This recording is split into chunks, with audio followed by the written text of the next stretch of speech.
क्या आपने कभी सुना है कि कोई इंसान माँ की कोख से नहीं बल्कि एक मिट्टी के घड़े से पैदा हुआ हो? जी हाँ, यह कोई कल्पना नहीं बल्कि सत्य है और इसी सत्य का नाम है द्रोणाचार्य। महर्षि भारद्वाज, जो कि एक महान तपस्वी और ऋषि थे, एक दिन गंगा नदी के किनारे ध्यान में लीन थे। तभी वहाँ अप्सरा घृताची आईं और महर्षि का ध्यान भंग हो गया। उनकी इच्छा जागृत हुई और उसी क्षण उनके शरीर से वीर्य बाहर आ गया। उन्होंने उस वीर्य को एक मिट्टी के घड़े में सुरक्षित रखा। समय बीतता गया और उसी घड़े से जन्म हुआ एक दिव्य तेजस्वी बालक का। और वही बालक आगे चलकर कहलाया द्रोणाचार्य। उनका जन्म ही बताता है कि वो साधारण नहीं बल्कि एक रहस्य थे। द्रोणाचार्य का बचपन किसी आम बालक जैसा नहीं था। वो मिट्टी के घड़े से जन्मे जरूर थे, लेकिन उनमें ज्ञान की ऐसी जिज्ञासा थी जो जन्म के साथ ही दिखाई देने लगी थी। जैसे जैसे वे बड़े होते गए, उनके चेहरे पर एक अनोखा तेज और आंखों में गहराई आती गई। ऋषि भारद्वाज ने उन्हें वेद शास्त्र और ब्रह्म ज्ञान की शिक्षा दी, लेकिन द्रोण का मन सिर्फ ब्रह्म ज्ञान में नहीं, शस्त्र विद्या में भी लगता था। वे घंटों बैठकर मंत्रों और अस्त्रों के ज्ञान को समझते रहते। एक साधु जैसे दिखने वाले इस बालक में युद्ध कला के प्रति अद्भुत आकर्षण था। वे समझ चुके थे कि उनके जीवन का मार्ग साधु जैसा शांत नहीं बल्कि एक योद्धा जैसा तेजस्वी होने वाला है। द्रोणाचार्य को यह महसूस हो चुका था कि उन्हें केवल शास्त्र नहीं, शस्त्र की भी गहरी समझ चाहिए। और जब किसी को शस्त्र विद्या में पारंगत होना हो तो गुरु भी कोई साधारण नहीं होना चाहिए। तभी उनके जीवन में प्रवेश हुआ भगवान परशुराम का।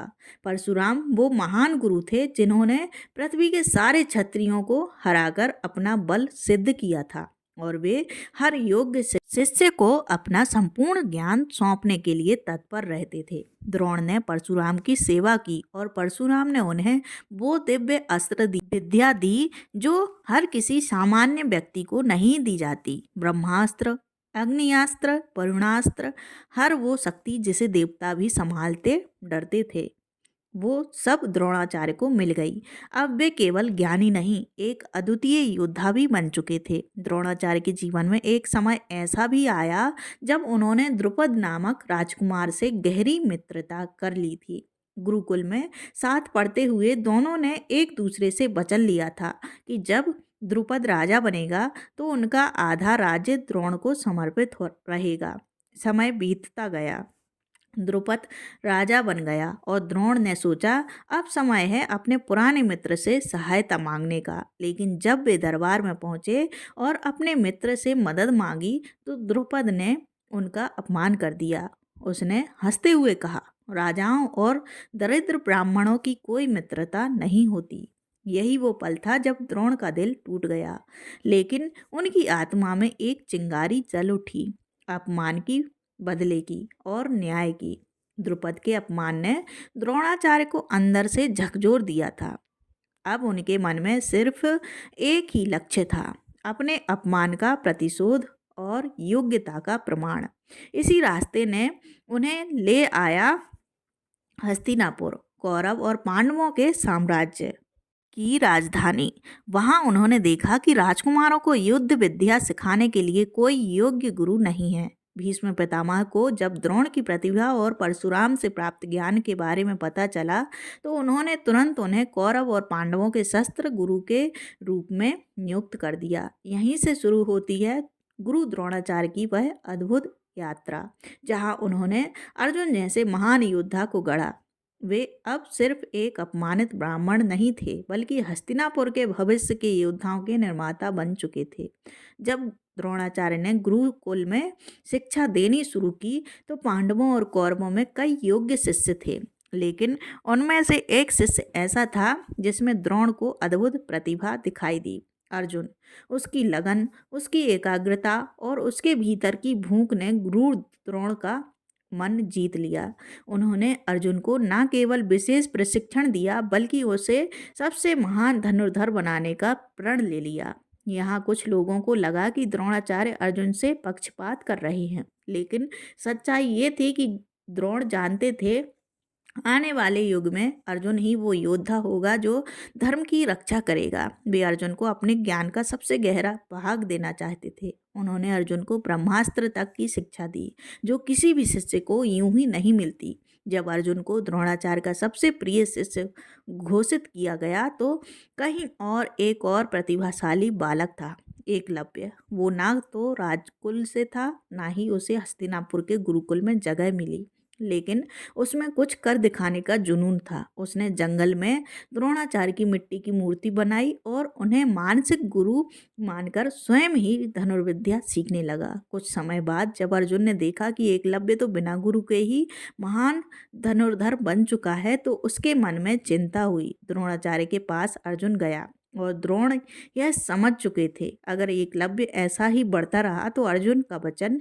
मैं सबसे बड़ा धनुर्धर बनूंगा, टूट सकता है। द्रोणाचार्य ने एकलव्य से गुरु दक्षिणा मांगी और वो थी उसका अंगूठा, जिससे धनुष चलाना संभव नहीं था। एकलव्य ने बिना विरोध के अंगूठा काट कर दे दिया। ये था त्याग, भक्ति और वो कड़वा सत्य। जब गुरु को भविष्य को साधने के लिए आज पर कठोर होना पड़ा। द्रोणाचार्य का अपमान एक राजा ने किया था, लेकिन उत्तर उन्होंने एक गुरु बनकर दिया। वर्षों पहले द्रुपद ने उन्हें दरिद्र और ब्राह्मण का ताना दिया था, पर अब द्रोणाचार्य के पास थे अर्जुन जैसे शिष्य और हस्तिनापुर की ताकत। उन्होंने अपने शिष्यों को युद्ध कला में इतना निपुण बनाया कि अब समय था अपने अपमान का बदला लेने का। उन्होंने पांडवों से कहा, मैं तुम्हारा गुरु हूँ और तुम्हारी पहली गुरु दक्षिणा यही होगी, राजा द्रुपद को बंदी बनाकर मेरे चरणों में लाना। अर्जुन ने गुरु के आदेश को धर्म समझा और अकेले ही युद्ध में जाकर द्रुपद को पराजित कर लिया। द्रोणाचार्य ने आधा राज्य लेकर प्रतिशोध तो पूरा किया, लेकिन द्रुपद को बंधक नहीं बनाया, बल्कि आधा राज्य लौटाकर उसे उसके अहंकार का ज्ञान कराया। यह केवल बदला नहीं था, यह सम्मान और शक्ति का ऐसा उत्तर था जो द्रोणाचार्य की गरिमा को दर्शाता है। गुरु द्रोणाचार्य की यात्रा अब केवल शिक्षा तक सीमित नहीं रही। जब महाभारत का महासंग्राम शुरू हुआ तो कुरु वंश के लिए एक योग्य सेनापति की आवश्यकता पड़ी और तब द्रोणाचार्य को कौरव सेना का सेनापति नियुक्त किया गया।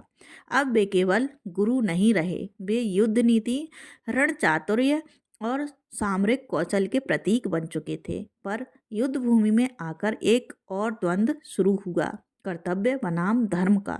उन्होंने जीवन भर जिन पांडवों को सिखाया, अब उन्हीं के विरुद्ध उन्हें तलवार उठानी पड़ी। अर्जुन और भीम जैसे शिष्यों के सामने उन्हें कौरव पक्ष में युद्ध करना पड़ा। गुरु का हृदय कई बार डगमगाया, लेकिन उन्होंने अपने कर्म और पक्ष का पालन किया। उनका मन अंदर ही अंदर विदीर्ण हो रहा था, पर उन्होंने युद्ध भूमि में एक सच्चे योद्धा की तरह कर्तव्य निभाया, क्योंकि वे जानते थे यह महाभारत केवल एक युद्ध नहीं, धर्म और अधर्म के बीच की सबसे बड़ी परीक्षा है। गुरु द्रोणाचार्य के जीवन का सबसे संवेदनशील और जटिल पक्ष था उनका पुत्र अश्वत्थामा। वे अपने पुत्र से अत्यधिक प्रेम करते थे और चाहते थे कि वह भी एक महान योद्धा बने। उन्होंने अश्वत्थामा को भी दिव्य अस्त्रों की शिक्षा दी और उसे भी ब्रह्मास्त्र का ज्ञान प्रदान किया, लेकिन यह मोह धीरे धीरे उनकी सबसे बड़ी कमजोरी बन गया। महाभारत युद्ध के दौरान जब पांडव द्रोण को हराने में असफल हो रहे थे, तब श्री कृष्ण ने एक नीति अपनाई, अगर द्रोण को हराना है तो उनके मन को तोड़ो। भीम ने अश्वत्थामा नाम के हाथी को मार दिया और यह खबर फैला दी गई, अश्वत्थामा मारा गया। जब द्रोण ने युधिष्ठिर से सत्य जानना चाहा तो युधिष्ठिर ने कहा, अश्वत्थामा मारा गया, लेकिन वह हाथी था। परंतु उन्होंने ये बात धीरे से कही और द्रोणाचार्य का मन टूट गया। उन्होंने शस्त्र त्याग दिए और वहीं धरती पर ध्यान मुद्रा में बैठ गए। एक गुरु का युद्ध वहीं समाप्त हो गया। जब गुरु द्रोणाचार्य ने यह मान लिया कि उनका पुत्र अश्वत्थामा मारा जा चुका है, तो उनका हृदय एक क्षण में ही खाली हो गया। वे जानते थे कि अब उनके जीवन का सबसे बड़ा आधार छिन चुका है। उन्होंने शस्त्र त्याग दिए, रथ से उतर गए और युद्ध भूमि के बीचों बीच धरती पर ध्यान की मुद्रा में बैठ गए, जैसे वे अपने अंत को स्वयं आमंत्रित कर रहे हों। उसी समय धृष्टद्युम्न, जो द्रुपद का पुत्र था और जिसे द्रोणाचार्य ने ही कभी अपने अपमान का बदला चुकाने के लिए जन्मा माना था, उनके पास आया और वहीं निहत्थे द्रोणाचार्य का सिर धड़ से अलग कर दिया। गुरु द्रोण का अंत वीर गति नहीं था, बल्कि वह एक त्रासदी थी, जहाँ एक ब्रह्म ज्ञानी, एक महान योद्धा, एक असाधारण गुरु ने अपने जीवन का समर्पण करते हुए मौन मृत्यु को स्वीकार किया। उनका शरीर भले ही गिरा हो, लेकिन उनका तप, त्याग और ज्ञान आज भी युगों तक जीवित रहेगा। द्रोणाचार्य का जीवन केवल युद्ध, शिक्षा और नीति की कहानी नहीं है, बल्कि यह एक गुरु के अंतर्मन की गहराई, एक पिता के मोह और एक योद्धा के कर्तव्य की पराकाष्ठा है। उनका जन्म ही अलौकिक था, शिक्षा दिव्य थी और मृत्यु एक ऐसी पीड़ा थी जिसे समझने के लिए हृदय चाहिए, आंखें नहीं।